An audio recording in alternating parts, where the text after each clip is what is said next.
নমস্কার বন্ধুরা, বিউটি রান্নাঘর 25-এ সবাইকে স্বাগত। আজ আমি বানাবো পুডিং। ভিডিওটি না টেনে সম্পূর্ণ দেখতে থাকুন।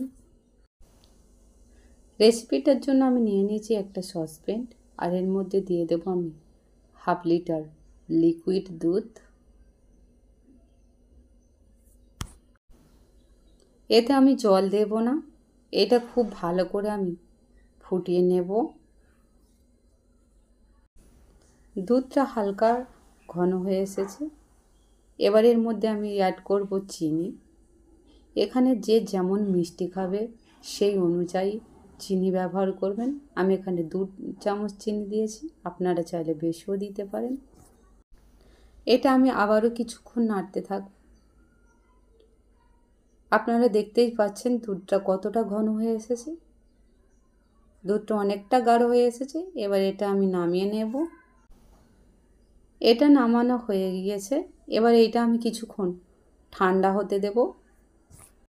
এবার একটা মিক্সি বাটিতে আমি একটা কলা আর একটা ডিম নিয়ে নিয়েছি, আপনারা দেখতেই পাচ্ছেন। এবার এর মধ্যে আমি অ্যাড করব যে দুধটা আমি জাল দিয়ে ঠান্ডা করে রেখেছি সেটা। এখানে আমি পুরো দুধটা দেব না, অল্প পরিমাণ দেব। এটা আমি পেস্ট করে নেব।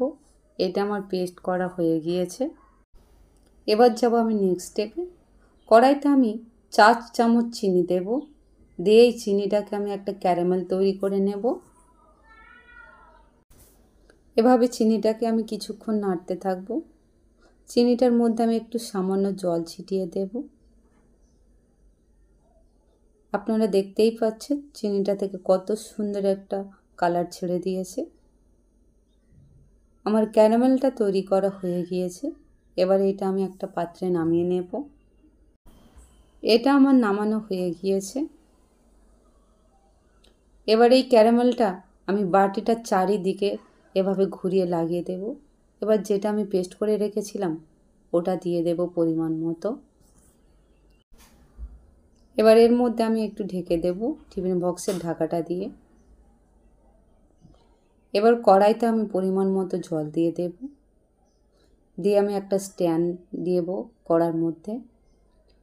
দিয়ে যেটা আমি টিফিন বক্সে ঢেলে দিয়েছিলাম ওটা এখানে বসিয়ে একটা পাত্র এর মধ্যে আমি চাপা দিয়ে দেব। এটা খুলে আমি দেখে নেব এটা কতটা হয়েছে। এবার একটা কাঠির সাহায্যে আমি দেখে নেব এটা হয়েছে কি না।